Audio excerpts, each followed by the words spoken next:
Rigby, and we'll open up to questions. Hi, I want to thank you all for being here today. Thank you all for promoting women's basketball. Before the game started in the locker room, I actually used a quote that I believe Pat Summitt had said. I don't know if she said it first, but you know, a team's identity is formed against really tough competition. And we're still trying to form our identity on this team. It's not like last year's team, it's different. So we're trying to form our identity. And so this was a great opportunity, and I appreciate Kelly for letting us come over here and play today. We found out a lot of things about our team that we wouldn't have found out today if we would have just played maybe another mid-major team. I'm proud of the team for the fight. We were tied the first quarter. And in the last quarter, we really wanted to win the last quarter, and I think we were only down by 2 in the last quarter. So most teams, when you're down, you look at the scoreboard, I think we got down by 25 points or something, I don't know. A lot of teams won't fight that hard in the fourth quarter. So that's part of our identity moving forward, is that we're dogs and we don't quit. Again, I'm proud of these two sitting beside me, because even what they did today, even though they played a good game, it's not nearly what they can do, but hopefully we got the ball rolling in that direction to pull that out of them. They're both seniors. It's time to get the best out of them. I think anybody that watched the game could see that there's some really good players sitting beside me, but I believe everybody's going to see later how great they really are. And today was a good start of it because the level of competition brought it out of us. We got beat at our own game today with rebounding. So I'm going to quit saying that we're great rebounders, because we have been in the past. Troy, we led the nation in offensive rebounding last year. But this team has to fight for their own identity, and today we got killed on the boards. So credit to Tennessee. They were good. They were good on the boards. Tennessee's bench did a great job. Ours has to contribute more. We got beat in that column as well. One column we did win that I'm proud of is we made them turn the ball over, I think more than twice as many times as we did, and we scored a lot of points off of those turnovers. So when we put some of those things together, we're going to be a really big basketball team. But the main thing I want to say is, as thankful as I am to get to come play against this team here today, thanks to Troy for giving us this opportunity as well. This was not our ultimate goal. Beating Tennessee, it would have been great, but that's not our ultimate goal. Our ultimate goal is to win another Sun Belt championship. And this film that we're going to get from this and this experience brought us closer to that. So thank you. Open up to questions.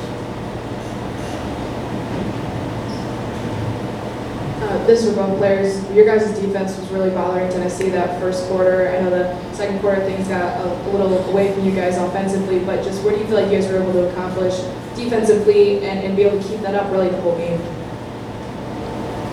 I think defensively we held the wings to a limited amount of threes, and that was basically our goal. And I think that really troubled them in like the beginning of the game, like the first quarter. I agree with what she said.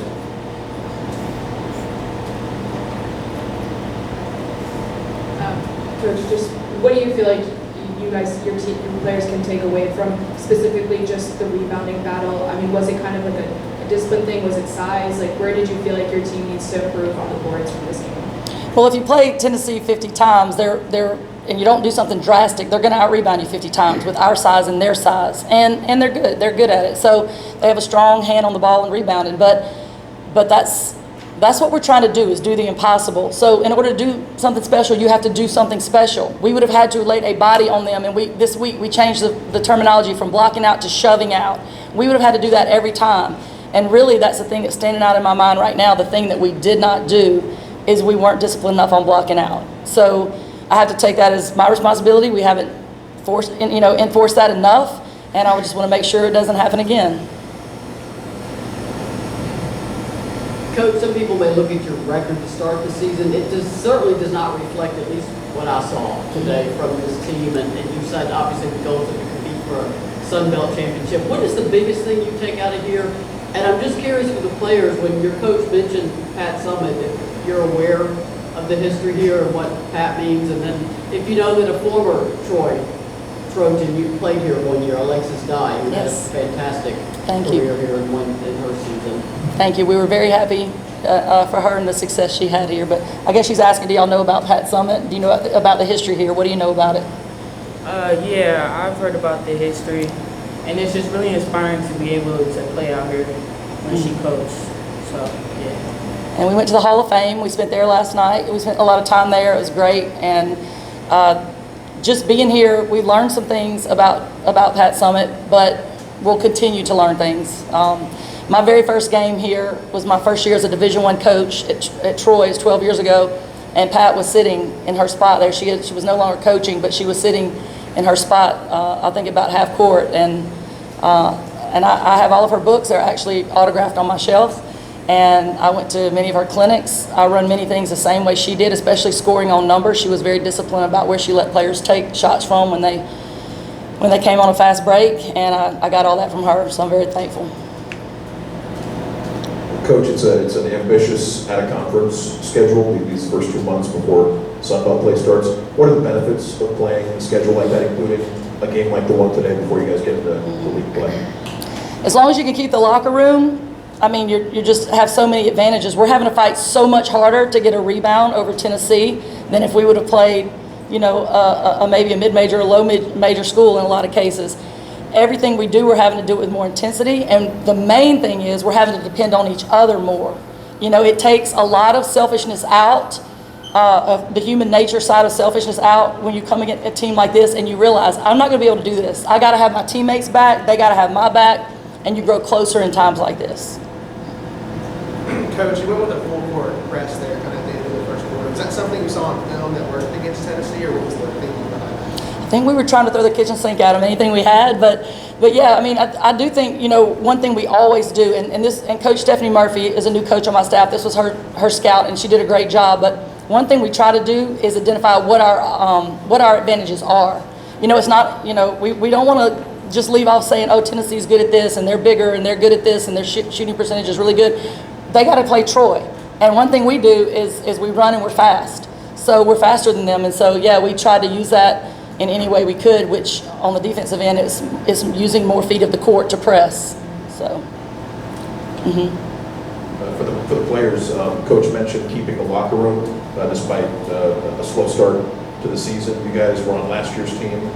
What's the message to some of the new Trojans who may, if things start to waver over the next month or two? How do you keep the locker room together? Just by saying this is the beginning. It's not over yet.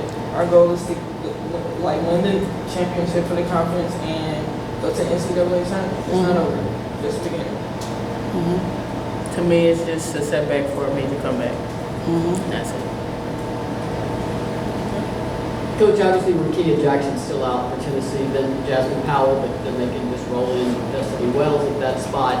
Jules Spears, she did not score until Tamari Keith set a screen. Tamari can set a screen that blocks out the sun, and she did get an open look then. But was she a focus on y'all to try to take her out of her rhythm? Because she's one that can just light up the scoreboard. I don't know, Nia. Were you focused on her? Yeah, you were focused on her. The scout really did put a key on her, so we just made sure to kind of keep her quiet tonight, and I think we did a good job on that. So I would like to piggyback off of that and say that Nia is an offensive player. She can score a lot of points. She really can score lots of points. But I hope this helps to solidify your identity as a great defender as well. And I wanted to show that she's a great rebounder. She only got one tonight, but she did get in there and tap some out. But yeah, again, that's what I'm talking about. When you play great competition, it brings things out of you. So you weren't just a great offensive player tonight, Nia. You're a very good defensive player as well. And I wanted to add, I know you're missing your leading scorer from last year, so Troy also obviously was short. Yes, we were. Thank you. Yes, we have 3 very, very good players sitting in Troy that we hope to get back very soon. One was preseason all conference. One was a preseason Sun Belt Player of the Year a year ago, but she's been out for a long time. And another very important person that is a key figure in the way we play. So, yes. I want to ask Nia about the sequence where she didn't ever shoot. There was a three-pointer on one end and a tough defensive possession. On the other end, you did it all in a sock. What can you say about sticking with it, even though the shoe went flying? Just regardless, the refs aren't going to stop the game just because you lost a shoe. So just keep going, keep playing, keep fighting hard, because Tennessee wasn't going to stop, so I wasn't going to stop. Anyone else? Thank you, guys. Thanks, Have a great guys. season.